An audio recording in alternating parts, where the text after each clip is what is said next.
Hello, witches. Welcome to our Successful Witches podcast, a podcast space for indie romance lovers, writers, where we are absolutely obsessed with spice, smut, and happily ever afters. Now, today I have the absolute pleasure of bringing to you Summer O'Toole, who is an indie romance author who writes fearless heroines, lethal heroes, guaranteed happily ever afters, which is what we are all about in this space. And her Fox Family Mafia series is positively overflowing with swoon-worthy, morally grey men.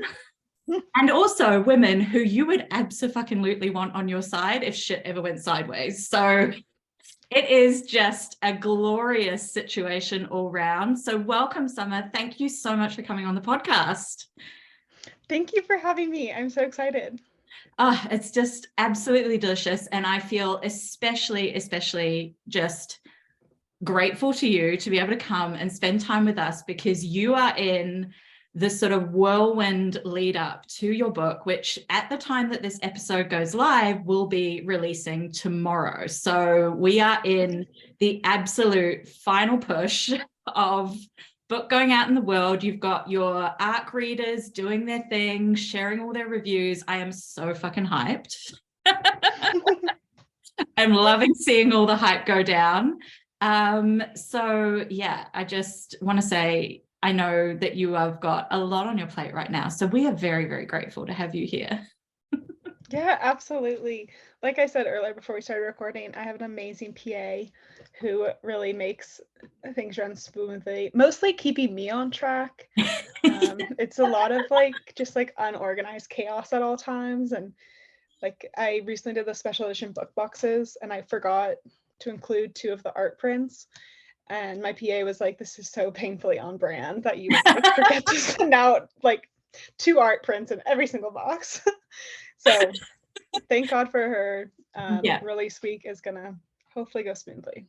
Oh, I'm sure it will. And you always have such an incredible just way of being able to bring your books to life in kind of that social media space and things like that. So I know it's going to be just another absolute success, and I'm so excited to read Roan's book, which we're going to talk about a little bit. But first, let's rewind a little, and we'll kind of step back to where it first started. And if you would care to share with our beautiful listeners, how did you first get started as an indie romance author? I am always fascinated by everyone's journeys. So I would just love if you want to share a little bit about your own journey. Yeah, so my journey started during COVID, like probably many people's. I was binge watching Black Sails and it ended. And I was like, I need more hot pirates in my life. So I was like, I'm going to write a book. So I actually have one series already out and finished. It's a dark historical romance series that takes place in the early 1700s. And it was one of those things where it's like, oh, I want more sexy pirates. I also was starting to get back into reading, thanks to Outlander. And I was just, I was really enjoying having a pandemic project basically. And then I was like, oh my God, wouldn't it be funny if I published this? That would be funny. Yeah, what if? Yeah, exactly.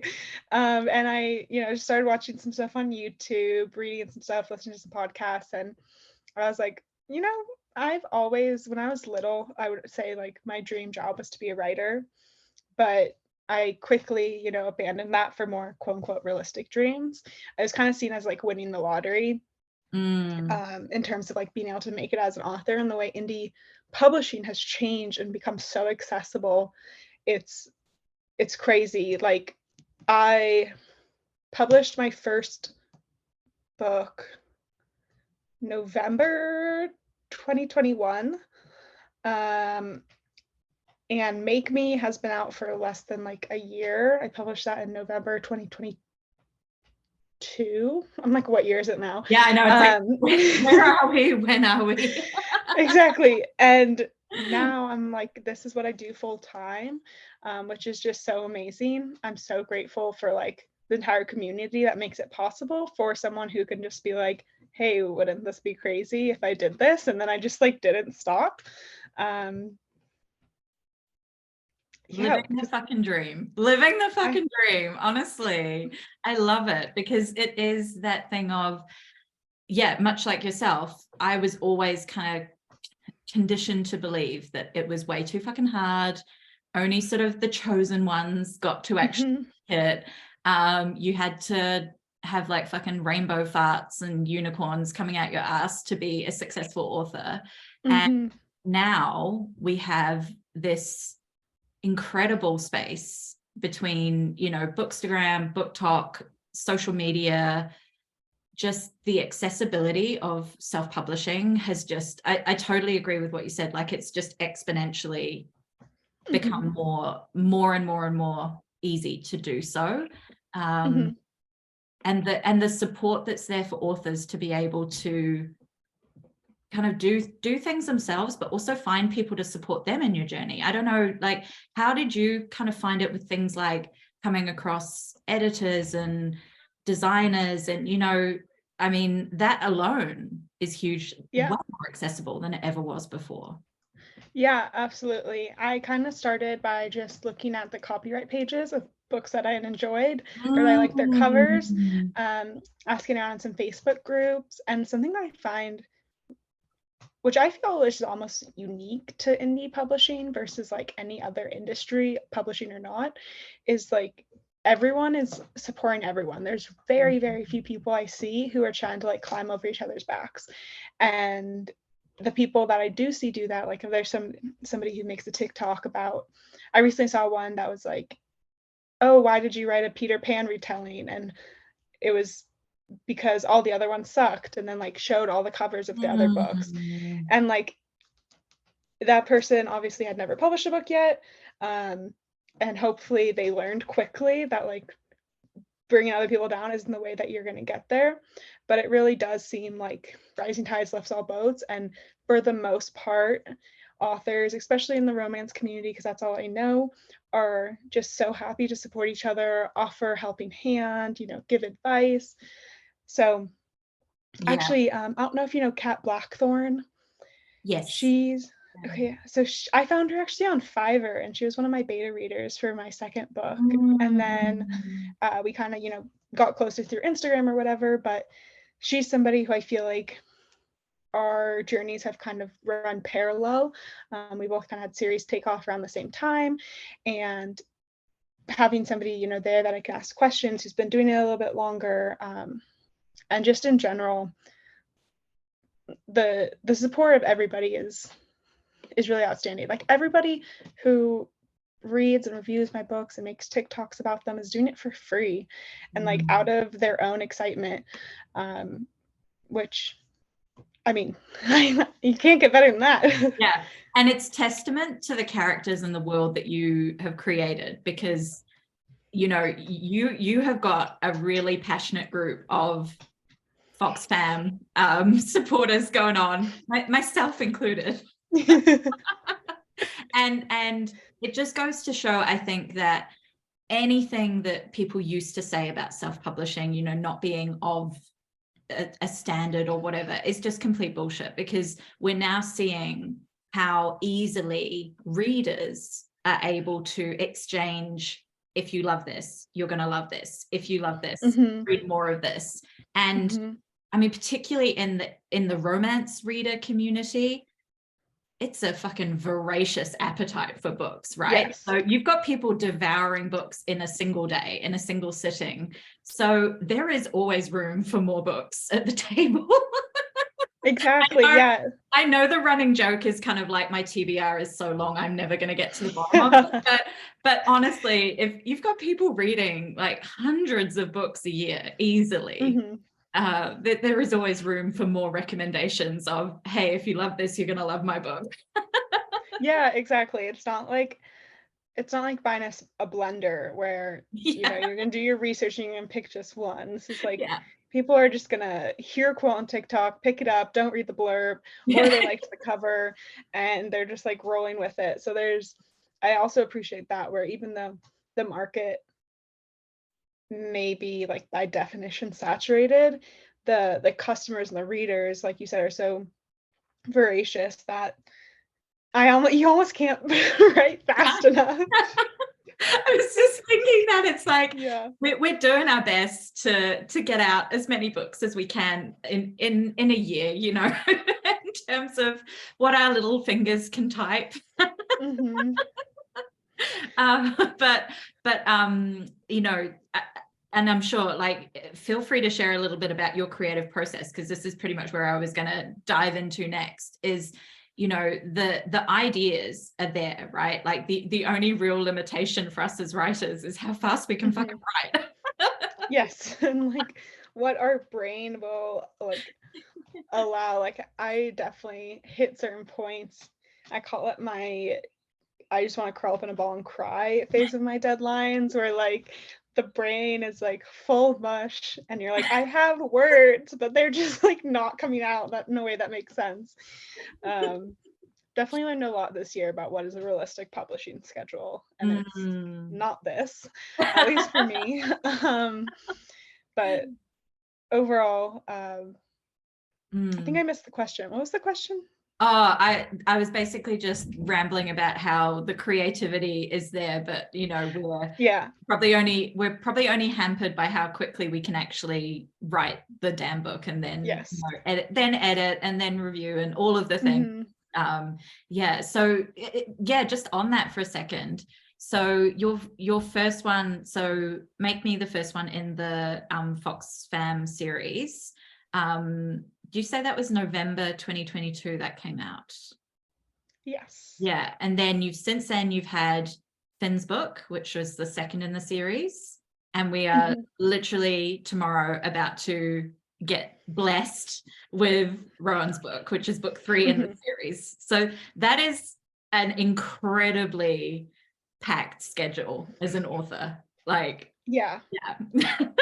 I don't know if you've heard me talk about it like in my podcast before, but I wrote Make Me in a month because I was initially planning on doing sort of a novella omnibus of my original series, the Taken series, the historical one, where I was going to write a holiday novella that had all the characters in it, and then additional scenes from the male's point of view, because it was only the woman's POV in the series, and I was really creatively stuck on it. Like it just wasn't coming easily, but also I kind of sat back and was like, okay, this series isn't selling. Why am I going to continue to push out something that right now doesn't have a base? And I had this idea of Make Me in the back of my head, and I was planning on doing that after my novella sort of omnibus bonus scenes, whatever, release. But I was like, you know what? I have an editing appointment already scheduled out. I have my proofreaders. I have all that scheduled. Like, what if I just write the Mafia one?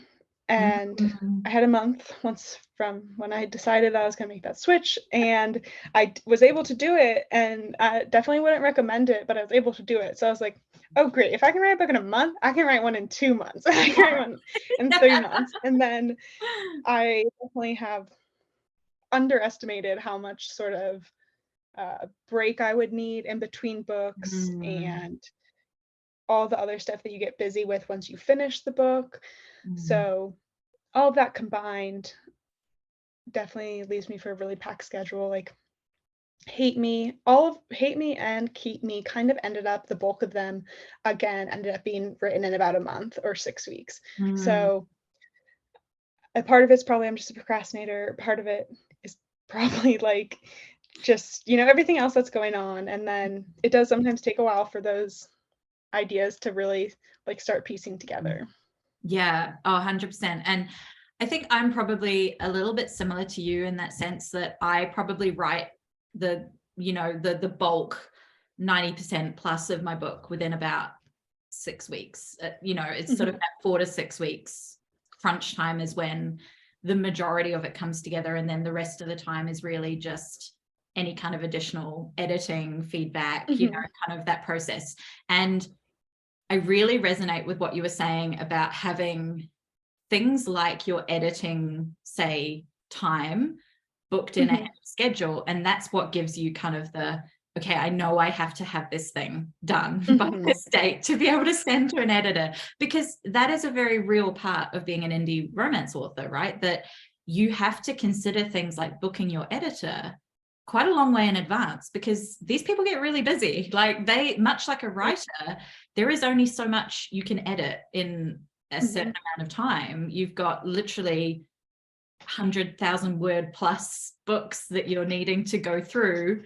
There's only a certain time frame you can do that in. So especially editors that know their shit and are really good at what they do, they book out well in advance. So yeah, it's quite a real thing, right? That you kind of have to know what you can do as an author and then take a little bit of gamble of like, okay, I'm going to book you in for this period of time.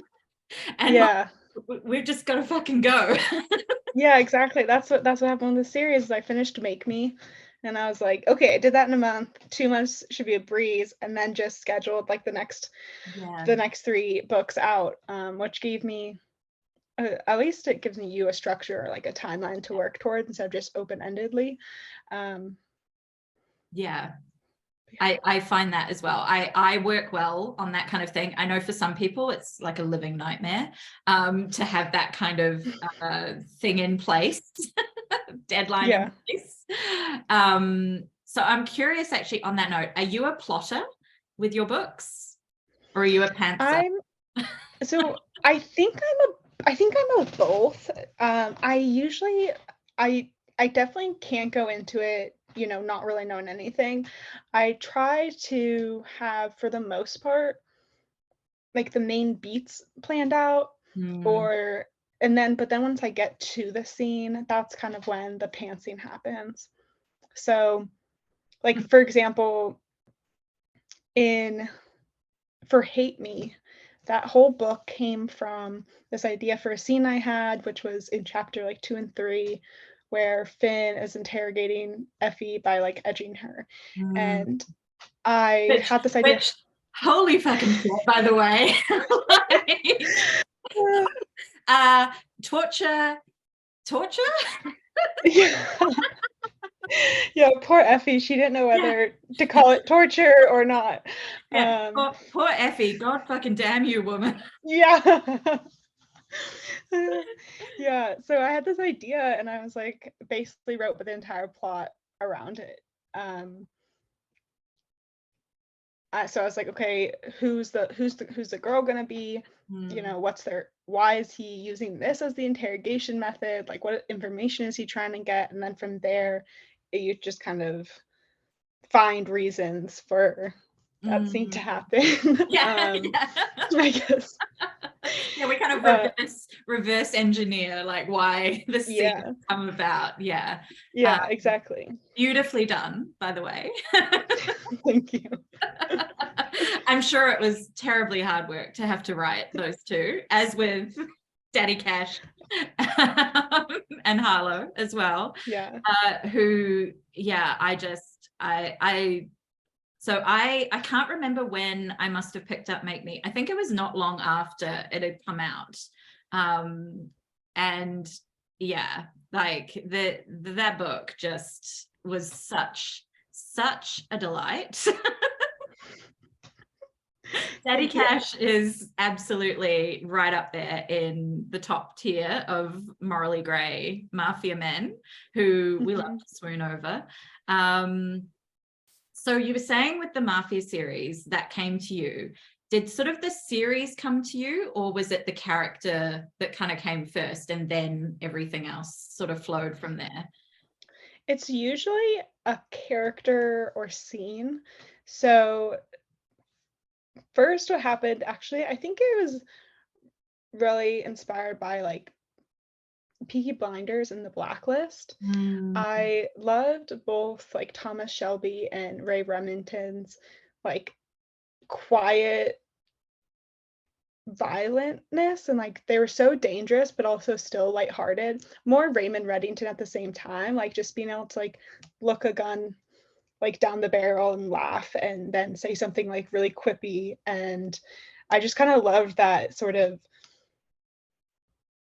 just like they were so lethal and so dangerous, but also so unassuming at the same time, or not necessarily unassuming because you know that they're dangerous, but like they're not trying to prove to you that they're dangerous. They're not They're trying just to go like around talking about it. They just know that like yeah, they just need to sit quietly in a room and people are like yes, exactly. So I kind of loved that male character, and then I had the idea in my head of the scene where there's a shootout in a restaurant and this girl who's a new waiter gets, you know, the whole family's there and the mafia boss like goes to protect her instead of his family. And then I kind of had to work backwards of, again, like, who is she? Why is she there? Like, why does she know that this dude is a mafia guy, but like doesn't actually like him? Like she's not trying to start working there to like get with him.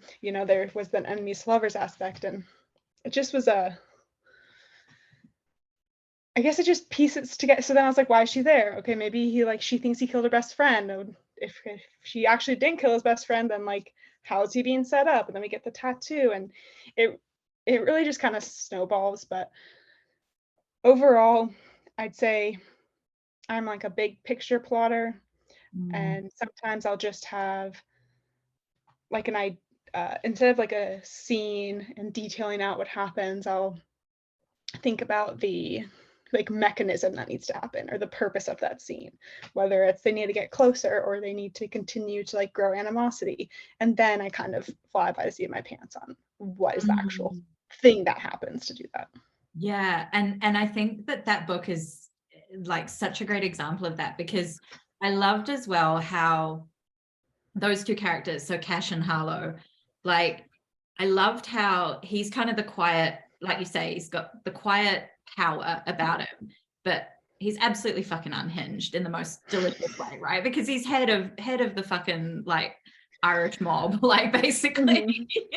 So he's the king at the top, right? And he's got a lot of responsibility. He's got family duty. He's got, you know, the backstory of feeling, you know, like tortured over what happened to his own father and things like that. So he's got a lot of that weight on his shoulders, and is also, you know, like mad as a fucking hatter in his moments, because you have to insane. be.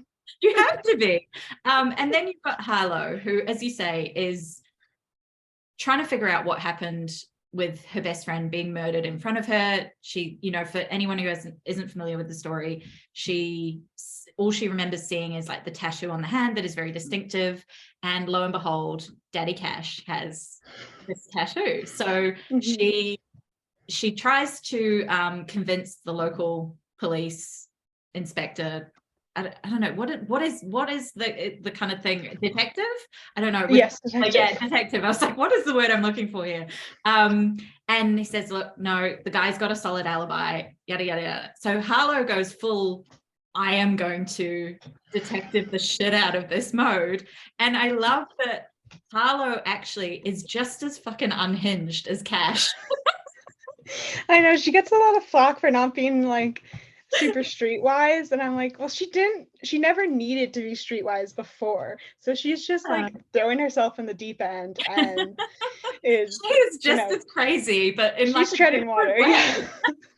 Exactly. And I fucking love it, because it's like they're, you know, on the outset they're not really suited, they're from completely different worlds, but once you actually see them interacting, you do realize that Harlow's got the crazy.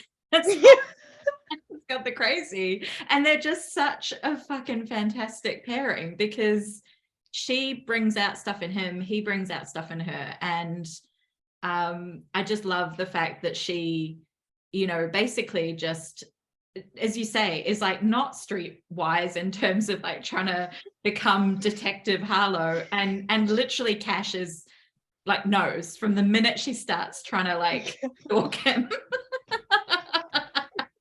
I love when we get the point of view scene where he's like, so this chick is like following me. Yeah.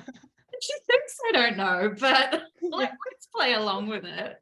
Like those scenes must have been so fun to write. They were a lot of fun. And initially, I think I had up until the shootout, everything was in her POV, and then we switched back, and I did like kind of a montage basically of all those lists getting his point of view.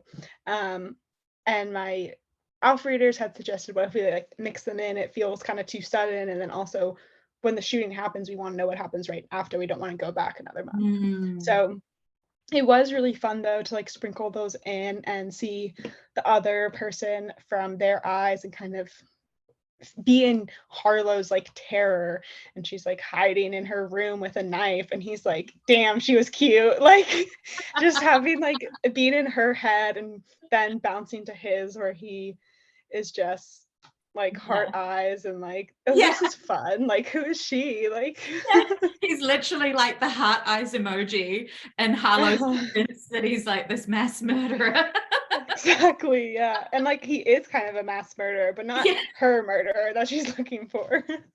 Although I have to say that, without giving away spoilers, because we know it's a happily ever after, but I do have to say that you really masterfully wrote enough doubt in the reader's mind, because I remember reading it and being right there with Harlow in terms of being almost convinced that he's okay and like we can trust him. And then you have that point when obviously shit goes down, the third act, shit goes down in the book, and Harlow, along with the readers, are suddenly going, holy fucking shit, he isn't, you know, what the fuck? Like we thought he was good, and now we're right back to thinking, you know, he's the worst. And it was just so well done, because you literally have that heart in the mouth moment of fuck, like Thank you. Yeah, thank you. I think plot twists are the hardest to write. Especially like you said, because you want the reader to be certain in whatever they think they know. So like I wanted the thing that tips Harlow over for her to be like, oh shit, like I was wrong this whole time, like I was right initially, like he is the killer. I wanted it to be something that the reader would see and be like, well, there's no other explanation other than like he is the killer. So I appreciate when people, you know, when I get them, but I've been going through that with Dare Me. I don't know if I've like officially announced it yet, but Dare Me is gonna be the 4th book in the series. And I've been going. Is that Lachlan? Yeah, Lachlan. And I've been going like kind of all in on the closed door murder mystery, like really trying to. That's honestly like I have all the spice scenes already figured out in my head. Now I'm just trying to figure out like this murder. So it is a lot of fun, and I really want. Maybe it's because I'm like a Leo, so I like, you know, want to win, but like I want people to be surprised and not figure it out. So and I'm having fun trying to figure that out. Yeah, and it definitely came so well across that. Yeah, you really go through that roller coaster of like you have that moment where you suddenly all the doubt comes back, and you literally are left going, how the fuck is this going to be a happily ever after, right? Like you literally are going, the dude potentially murdered her best friend, how is this going to be a happily ever after? So it just takes you on this roller coaster. But we have to just touch on the fact that, you know, as you're saying, with like plotting out the spice and things like that, your books are very, very excellent on the spice tier. And Daddy Cash, as we know, is a fan favorite for his what do we even describe him as?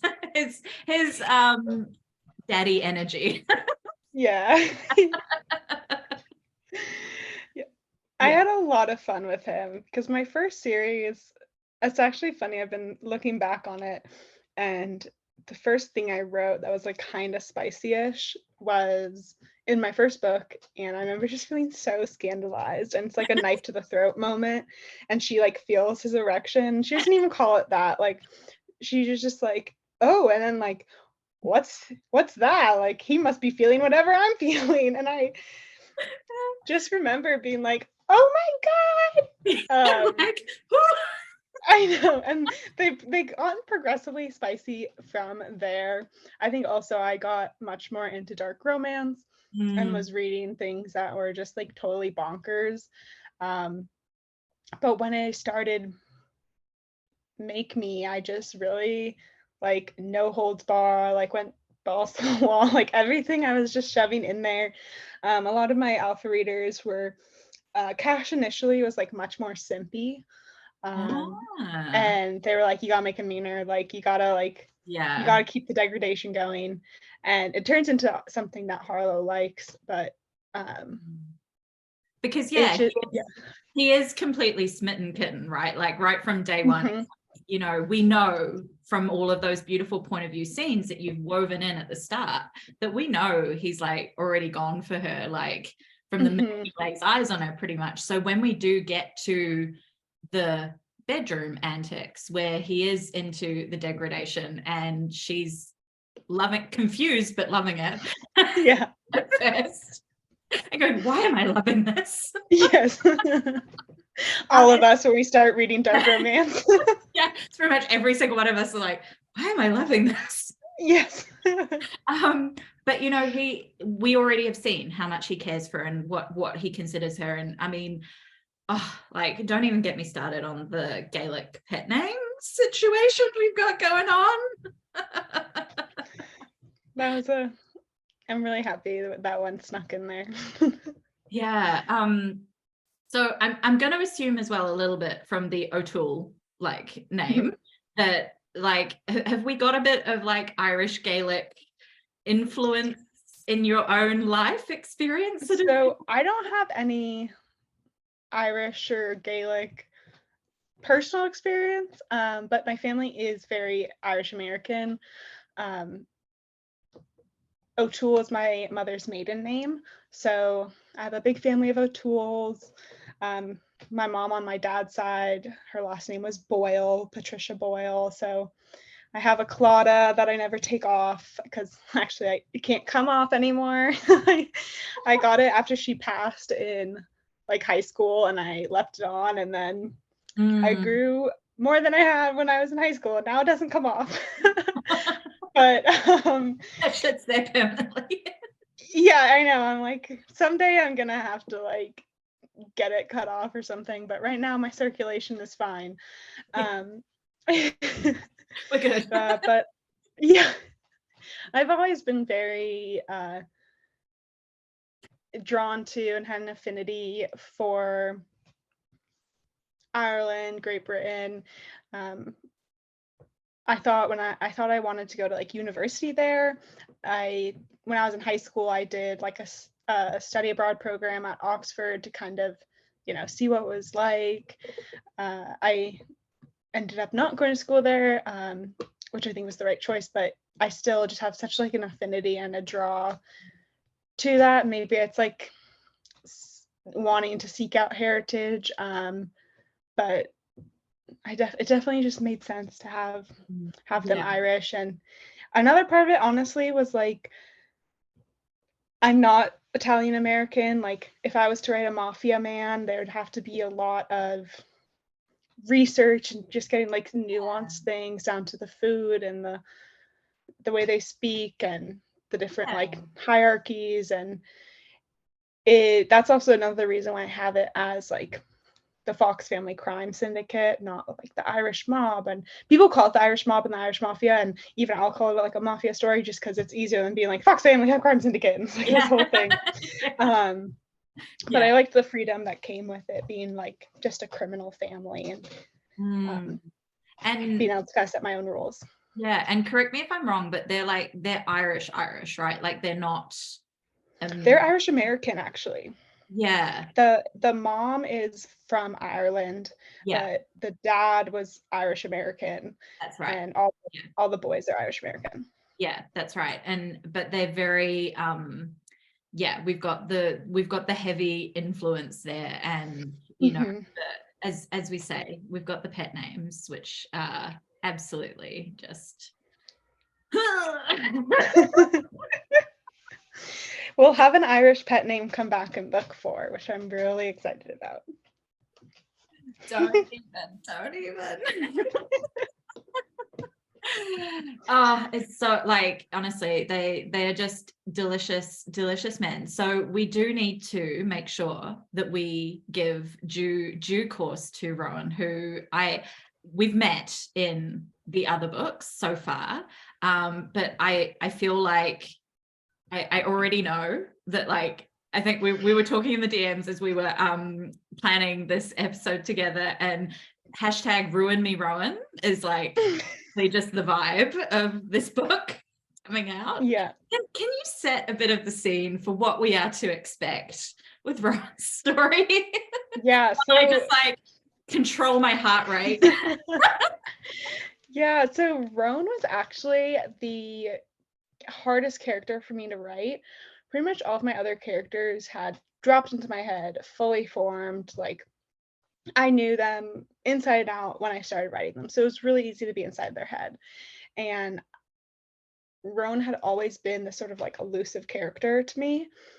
And I was just hoping and praying that by the time I got to his book, like I would have it figured out. And I did not. And that's one of the reasons why it like took me so long to like get through my block. But I figured out his trauma and because he was always this kind of moody, grumpy, sort of like black cloud character who kind of gets the brunt of the jokes. The family kind of shits on him some. And I needed a reason for why he was like that. And once I kind of figured that out, it really created so much depth to him, and like why he's grumpy isn't just because like he's like wallowing. It's like there's valid reasons. Yeah, like there was I had a lot of fun kind of like digging into him, and you know, having Reggie also sort of like poke and prod at those really guarded parts of him and like start to crack open. And Reggie is our female main character in this book. Yes, Regenia Cortez goes by Reggie. She is the daughter of a Mexican cartel kingpin, and she gets out of like that life when she is 18, goes to school in the States, and becomes a forensic pathologist. But I also really wanted her character to be one that was sort of morally gray as well, where she wasn't like separating herself from her dad and her family because like she couldn't tolerate what they do. Like she really was just like, there's a reason why she left, and then she left and she was like, well, I kind of like working with these dead bodies, like they're pretty interesting. Like it's not like a altruistic motive. And I also wanted her and her dad to still have an amicable relationship. I feel like every father I've written has either been like a total asshole or dead, so I wanted that character to be different. And she works at a body farm, and they start getting these body donations, and she starts kind of piecing together that they were all murdered, coming from sort of the same person, and she starts recognizing like cartel tattoos, and is now like, and the body farm where she works, and this is all in like the first 2 chapters, so I'm not like giving anything away. The body farm she works at is run by the cartel's former doctor. It's kind of like his retirement project. So she's looking in the cartel. Yeah, so she's kind of looking at Verano, who's the doctor who runs it, and her dad being like, are you guys like killing people? Like what's going on? Like I put up with a lot, but I'm not sure if I can stand behind my dad when he's like killing these women. So she doesn't know who she can trust. Her dad hires Roan as a bodyguard because she starts getting threats. The And bodyguard trope. yeah, and she's just like, are you here to guard me, or are you here to like keep tabs on me? Like, doesn't trust him. He's not too happy about it either. You know, he's like, we have soldiers to do this. Like, why am I, you know, the one of the highest ranking members of our crime organization? I'm getting stuck with like babysitting duty. So no one's happy about it. She's really feisty, and like I said, she's kind of morally gray. So some of the things that, and she has a background in crime and a crime family. So whereas Harlow is like, I'm gonna just stalk this dangerous dude. Yeah, everything was new for her, right? Like she was coming into a world like almost like us as the readers, like complete blank slate, like coming in, and you know, it transpired that Harlow's best friend was from, you know, mafia Russian background herself, but Harlow didn't know any of that world. Yeah, exactly. So Reggie comes in and, you know, has a little bit more skills under her belt to kind of push back against Roan. And I love them so much. It took me a while to come around, but I think they're my favorite out of the series so far. Well, from what I've seen of all of your like advanced readers sharing their hot takes on things, yeah, I think we've got some serious contender for knocking Daddy Cash off his perch. Yeah. I was absolutely like, the bit that I just was literally laughing at was when you put together some slides, I think on Instagram, that were like snippets from your, I think, beta readers. And, yeah. And it was just like a whole page of like everyone being like, I'm pregnant. Yeah, they're the best. Like the reactions alone were like gold. Like I just absolutely live for when people are just like, holy fucking shit. I can't remember, like, who was it? Some like, it was like, I'm deceased, dead, like my ovaries.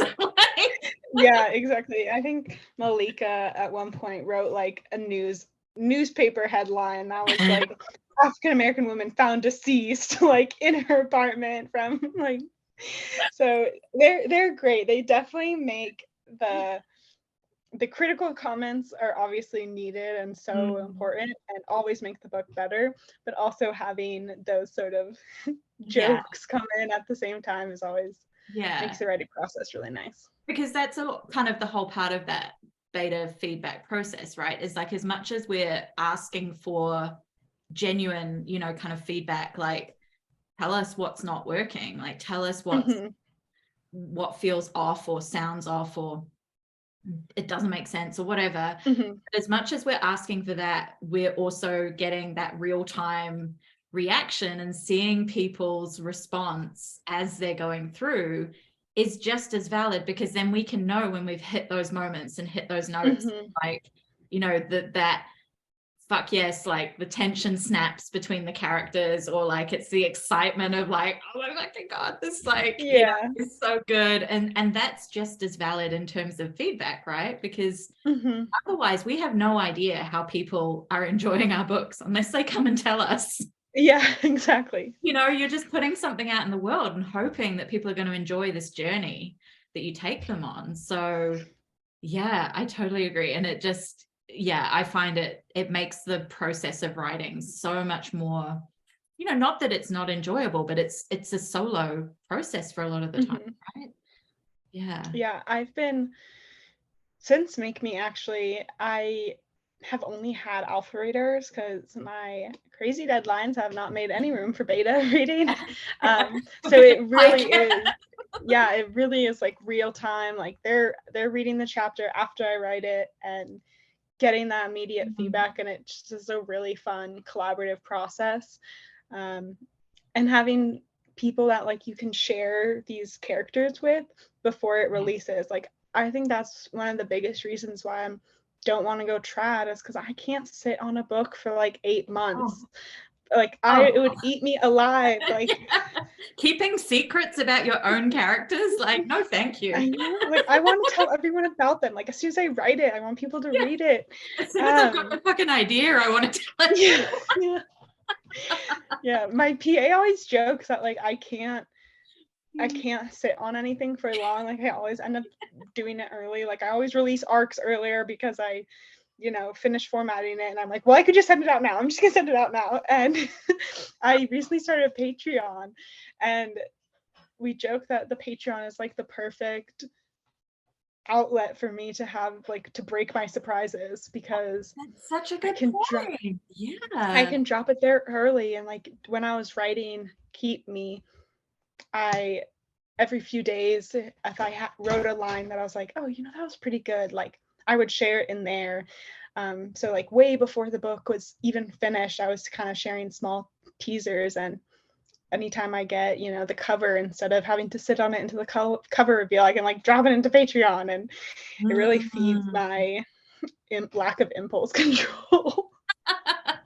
And that's such a good point, right? That, this is, again, comes back to what we were talking about with self-publishing, right? That you can have these sorts of spaces that your community can come into, like Patreon, and they can be in the world of your books as things are happening, right? Like you don't have to wait until a book comes out to hear about the characters, to see character art, to preview chapters ahead of time. And it's this beautiful way of growing a community that, people nowadays want to know what's going on with books, like in advance. They want all the behind the scenes. Like, I mean, like it or not, we've been so kind of like over saturated with like reality TV, right? That we're so used to being able to see the kind of messy, chaotic shit behind the scenes, as well as the final end result, right? So I think when we've got people who are really into the books and know the characters so intimately, it's like they want to know, like they want to know that shit. They don't care if it's not. Yeah.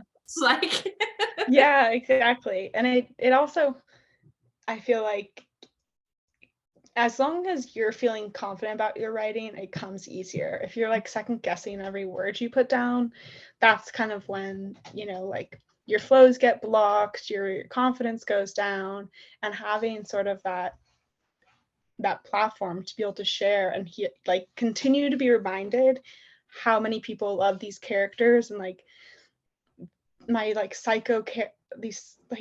this psycho world I've created, and people are loving it, and then that just really like motivates me as I'm writing as well, which I really appreciated. And actually, I think it's chapter like 6, the scene at Peaches in Hate Me, initially was from Finn's point of view, and it was like much more non-con. Like Effie did not have the upper hand at all. Like it was pretty brutal. And I shared it in my Patreon. I was like, oh, hey guys, here's this alternate scene, like warning, like you might hate him even more than you did before.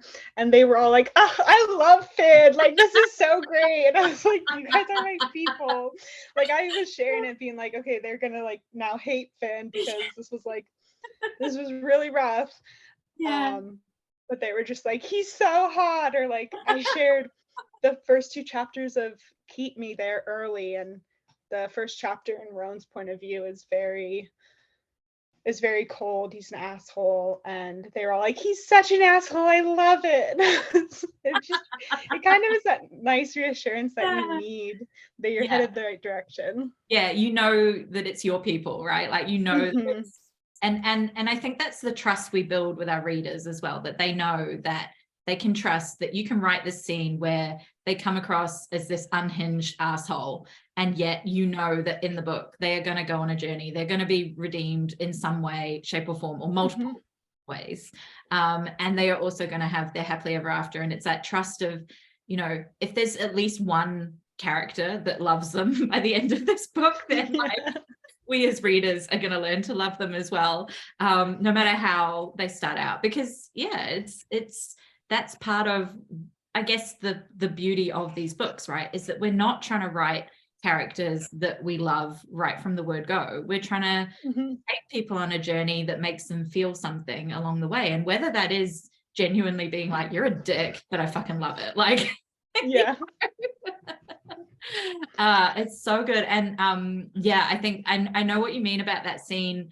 And just on that note, I was just thinking as you were talking, how do you find in terms of writing like the spicy scenes or the, you know, kind of these more intimate scenes, shall we say, like from the male's point of view as opposed to the female's point of view? Because I know for me, like I tend to find myself leaning towards, I might write a few things from the male's point of view, but I tend to lean more towards writing from the female's point of view. And I think that's been for me because I know who my readers are, right? Like I know we're trying to put we're allowing our readers to lose themselves in the moment.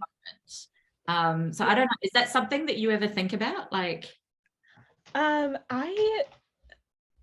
think I'm equally pulled towards like both POVs when I'm writing spy scenes. I think it depends also on like who is like most affected by that scene, like kind of like who's the one who's like finally snapping, you know, like who's the one that's like saying fuck it and like just going for it. Also, I did do a dick survey.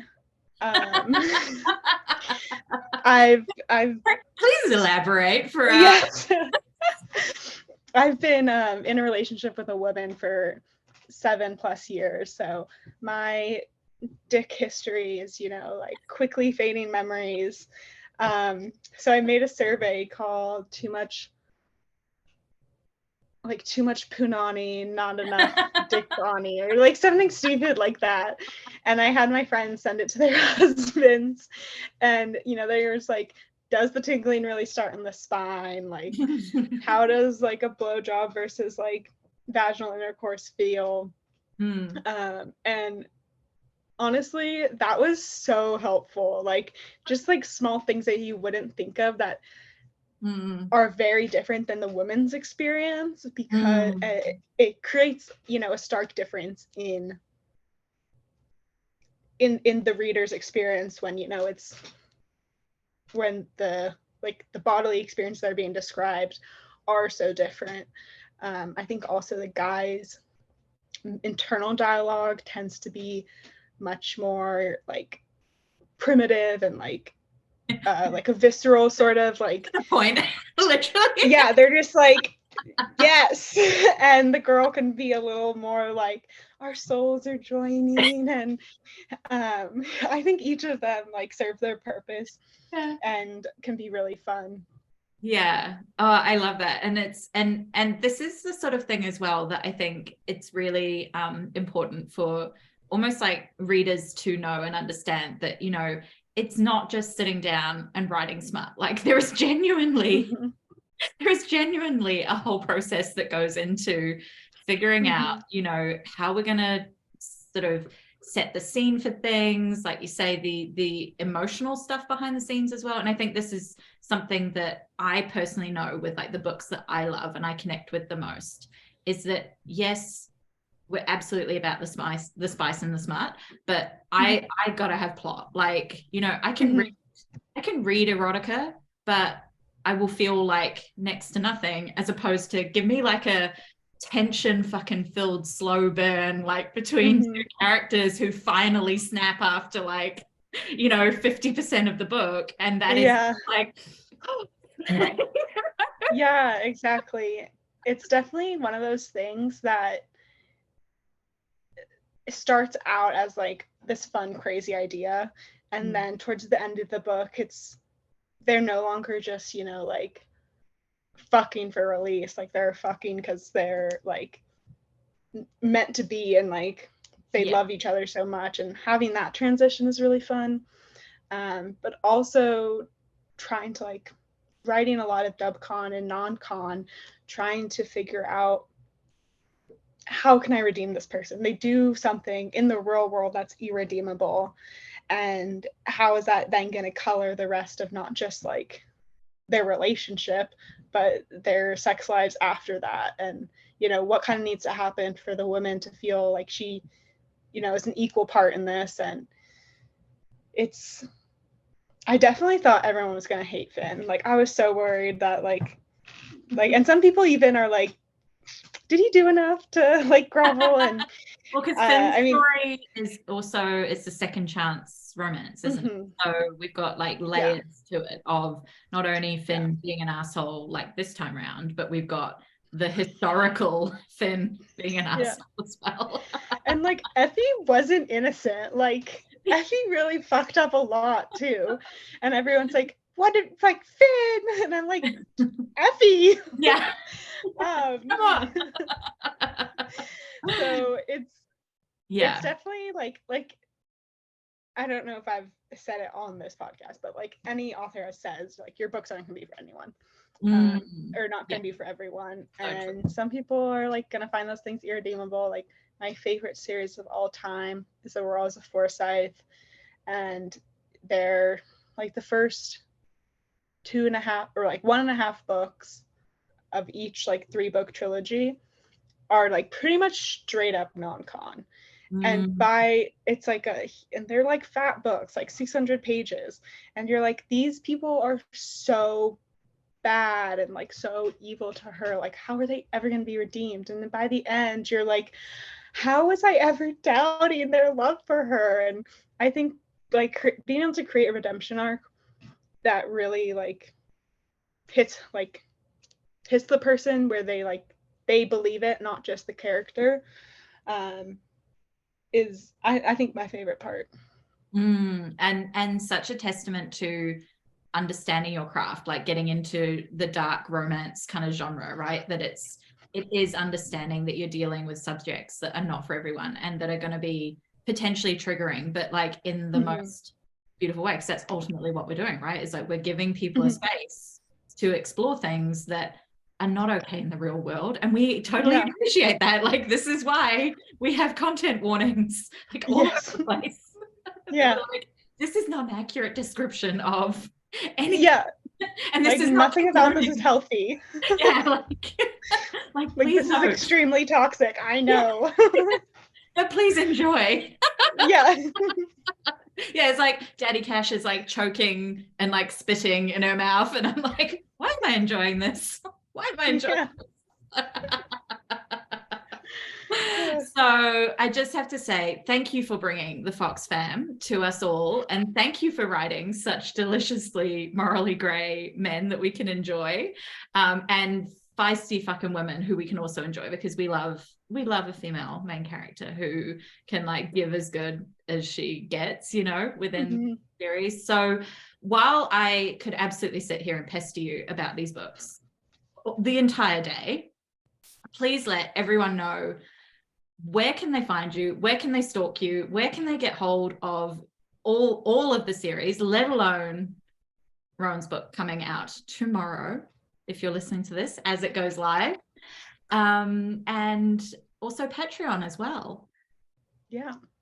So you can find me on Instagram and TikTok. I'm not really active on TikTok anymore, but I do have, you can tag me on there if you are a TikToker. Everything's at Summer O'Toole. Turns out that's a really awesome name to have because nobody else has it, so I get all the handles. Likewise with Patreon, patreon.com/Summer O'Toole. I do different tiers. Some are just digital, not safe for work, bonus scenes, things like that. But then other ones are physical mail out benefits like signed books and art prints and things like that. So you've got a lot of art with the series as well, which I fucking love. Like, it's like my addiction. It's literally why I started Patreon. It's like I can't afford to keep like commissioning these artists. I know it's something I haven't done yet with my books, but I'm like the itch is there that I'm like, need to. Like I said, I have no impulse control, so like I would just be going broke. So Summer O'Toole pretty much everywhere. And we'll link it up in the show notes as well with this episode. As I say, make sure you get yourself Roan's book, which is Keep Me. Yes. Yes. Keep me. Oh, actually, and if you're listening to this the day before release, Yeah. I think I'm going to be having Hate Me and or Make Me free and the 2 days leading up. So Oh, perfect. So as this comes, free. yeah, as this comes out, I'll make sure we've got that linked in the comments, like as the episode goes live, so that you can get on those as well, because yes, yes, you wanna take advantage of meeting the whole of the Fox fam. Definitely. Thank you so much for coming and joining us. You are amazing. We are so grateful to have you here and cannot wait for more of the Summer of Talk Magic to come. Thank you so much, love. Awesome. And thank you so can't much. wait. Can't wait This for was a all blast. the goodness. It was so fun. Bye.